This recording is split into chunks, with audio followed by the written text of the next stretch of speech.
Aunt Rachel, are you sure about this house? A few days after getting married and moving into our new place, I invited my beloved niece and her mother, my sister. Then my niece said something that made us uneasy.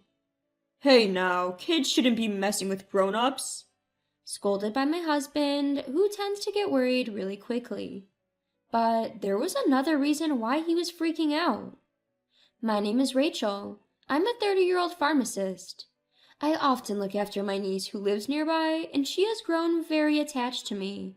She's the cutest, and I end up spoiling her. Every time my sister picks her up, she complains. I know I'm the one who asked you to look after her, but you spoil her too much. Of course, whenever she drops her off, she warns. Remember, you can't spoil a child when raising them. But I joke in reply, saying that parenting is a mother's responsibility.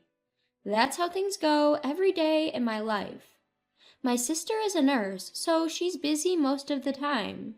She works in a well-paying hospital ward and is also working night shifts. On the other hand, as a pharmacist working at a drugstore, I have fixed working hours and no night shifts.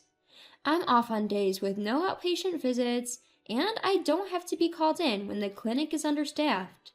So I often end up looking after my niece when my sister is busy.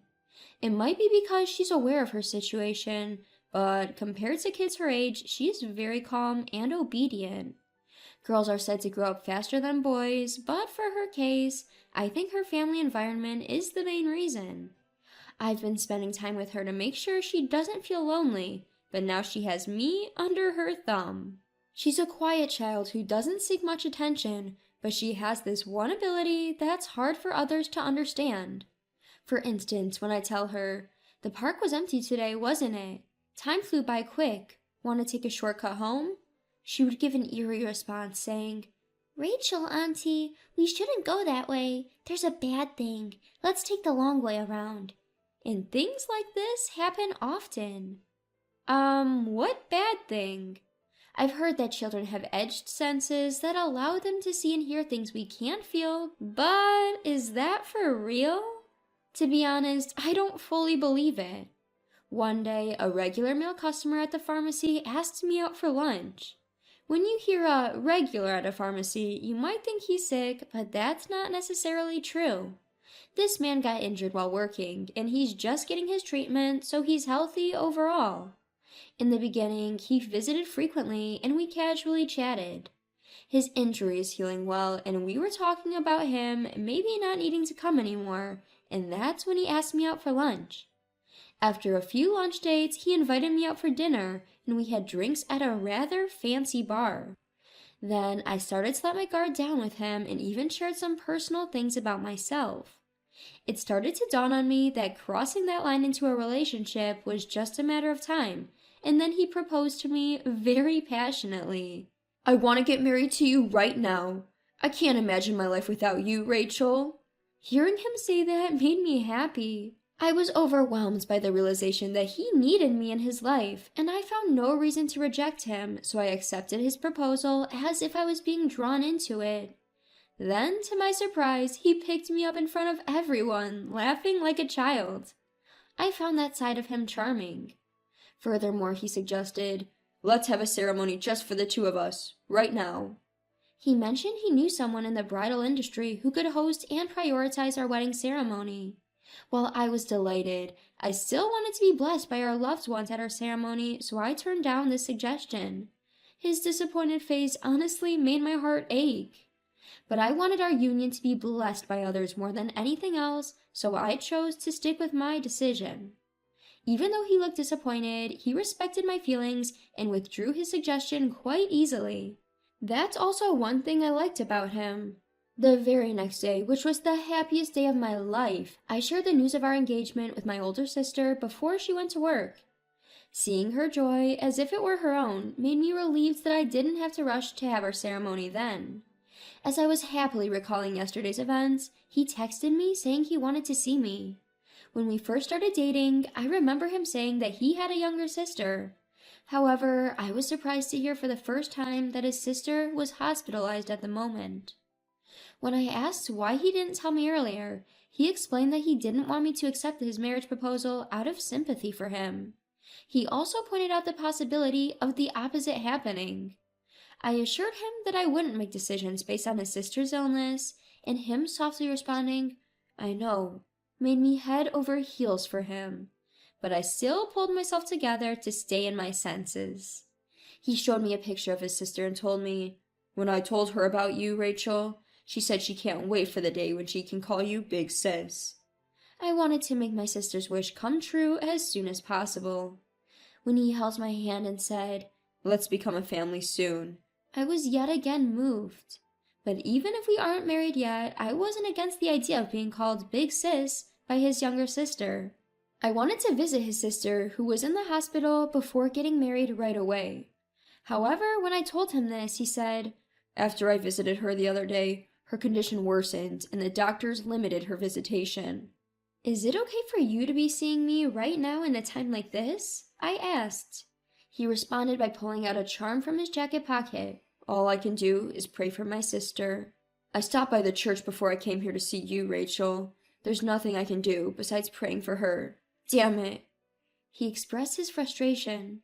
Seeing him like this, I deeply wanted to be there to support him. Since the next day, he suddenly stopped contacting me. I guess his sister's condition had gotten worse. I hoped he wasn't pushing himself too much. And then, after about 3 days, his usual cheery self showed up at the pharmacy. Although he could have just texted me, he said he wanted to see me in person. That was enough to make me happy. We made plans to meet after we both got done with work. When I arrived at our rendezvous right on time, he was already there waiting. As I had suspected, he explained that he had been by his sister's bedside due to her deteriorating condition. He told me she was still not allowed to have other visitors, but her condition was now stable, and I breathed a sigh of relief. He then handed me a letter saying it was from his sister. I was surprised. I didn't expect to receive a letter from her, since I heard that she was in critical condition. Reading my expression, he explained, "Seems like she's been writing a lot, and I didn't even know." He then shyly admitted, "Actually, I fell for you at the first sight, so I had a crush on you for a long time." Turns out he had been talking about me even before we started dating. The letter contained words of hope for our relationship, dreams of her brother's love being fulfilled. "I hope the day comes when I get to call you Big Sis soon. I wonder if even I can be a flower girl." She was dreaming of me getting married with her brother and us becoming a family. Fighting an illness is hard. It's probably a struggle to even use her limited energy to wish for others' happiness, yet the letter was filled with the thoughts of her brother getting married to me, which brought tears to my eyes. "Let's get married soon," I told him with excitement. It seems very unlikely that his sister will be able to attend our wedding, but I want her to be able to witness her beloved brother's big day. After some insistence, I got him to reveal the name of the hospital she was staying at, and I found a wedding chapel nearby. The chapel was visible to the naked eye from the patient's room or the rooftop, which made it feel like she could be there with us, and I begged to have our ceremony there. He was touched to know that I genuinely cared about his sister. He was fully down with the idea, and we soon fixed a date. Ideally, we wanted to choose one of those days known to be blissful, but we couldn't afford to be picky. The day we fixed for our ceremony happened to be less expensive, and it was the only day available, so we went with it without hesitation. While preparations were hastily underway, he made a suggestion. He asked if we could wait a bit longer to turn in our marriage certificate. His sister's condition had worsened, and she needed to go under a surgery as soon as possible. It seems like the medical bill was going to be more expensive than expected, that it was even affecting our wedding budget. As for me, it didn't feel right to have a wedding under such circumstance either. When I suggested waiting until after his sister's surgery, he exclaimed, "If she found out our wedding was canceled because of her, it would ruin her will to heal." Hearing that, I couldn't say anything, and the wedding proceeded as planned. For the time being, I paid for our ceremony in one installment, under the agreement that we would split them after his sister's medical bills were paid. Despite the short notice, a decent amount of our close friends and family managed to attend our wedding day. My own sister, who's a nurse, even managed to get time off with the help of her colleagues, saying, "This is an important day for my little sister. I can't miss it." My cute little niece was dressed up and joined in too, but because she was not used to being around grown men, she got shy and ended up hiding behind me quickly. Her actions were so adorable that it made me chuckle. After the wedding, I moved into our new home. He had suggested me to move into his place, since his place was too big for him alone. Because we figured that his sister's surgery was going to cost more than we anticipated, we decided to not purchase a newly built home. I could support him for a while, but we couldn't tell when he'll be able to pay back the rest of our expenses. And so I decided to move into his place. My sister was understanding of my decision, but she still felt that it would be better if we had our own new place. So I decided to invite my sister and niece over. My boyfriend, he's my husband now, agreed to the idea. Upon visiting, my sister immediately began inspecting our house, showing her concern. "Hey, it's a bit rude to check every corner of our house, sis." "So I see, a 32-year-old CEO of an import company makes good money, huh?" Are you satisfied now? "Yes, I suppose so." My husband and I let out a sigh of relief. The only downside was that by moving here, it became more difficult to frequently babysit or take care of my niece. It was too far to let a 5-year-old travel alone, and with my duties of nursing my husband's sister, I was too occupied.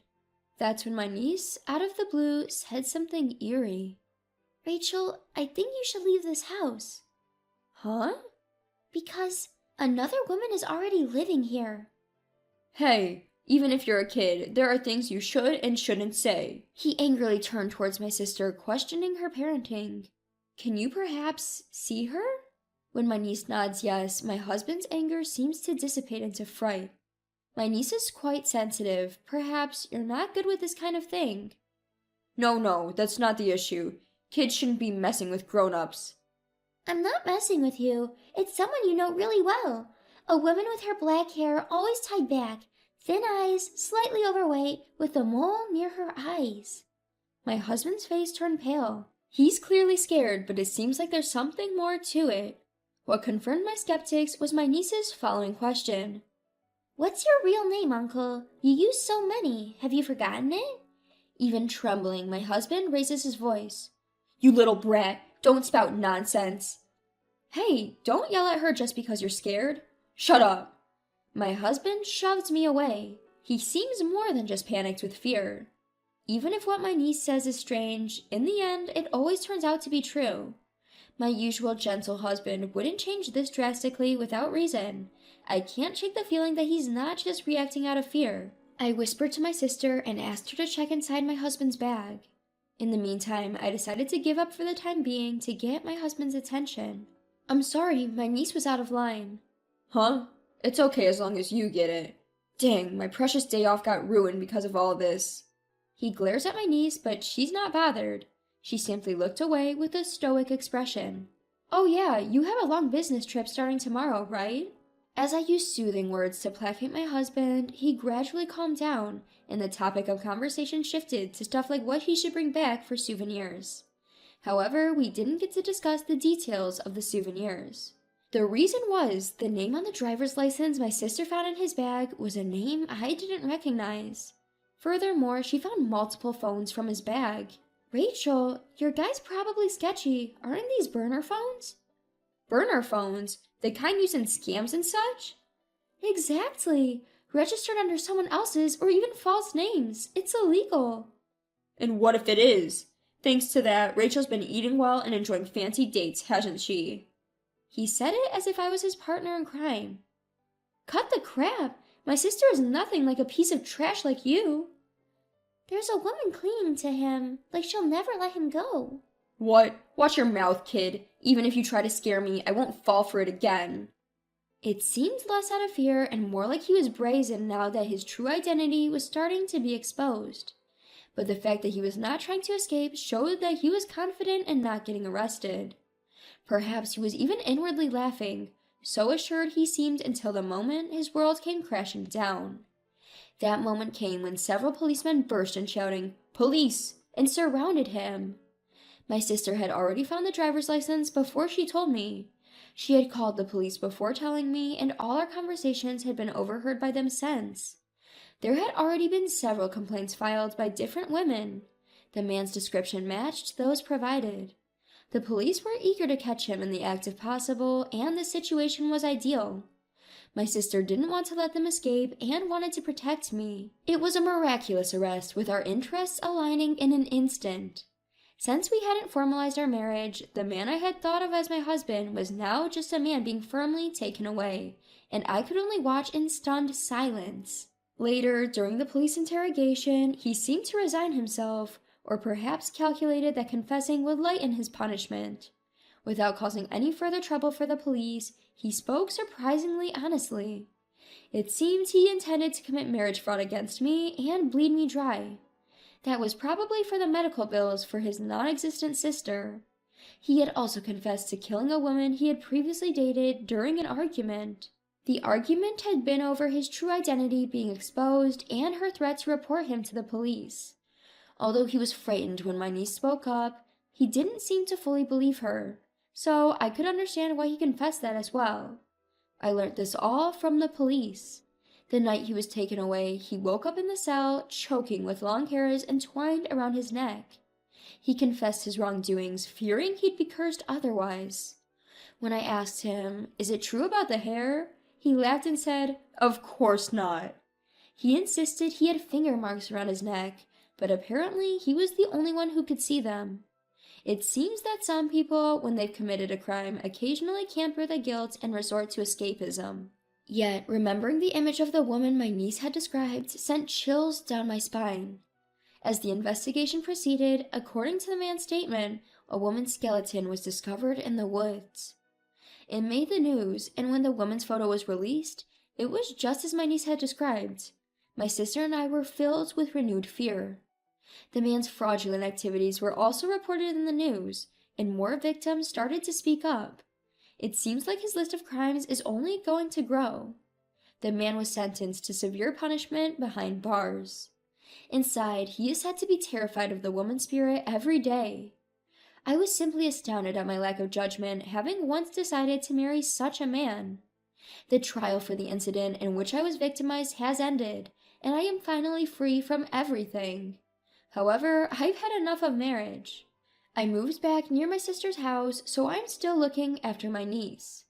Today, while I was dropping off at my sister's house, I opened up to my sister about my hesitations toward marriage and love. She said, "You're just saying that now. You never know where or when you'll meet someone. Like, you could fall in love after you leave here today." She doesn't take it seriously. And time passed, and summer came.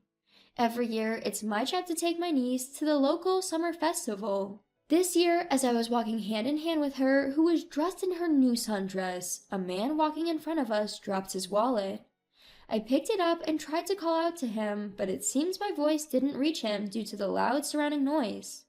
I picked up my niece and jogged to catch up to him, returning his lost item. He thanked me and asked to treat us something. This sparked a connection between us.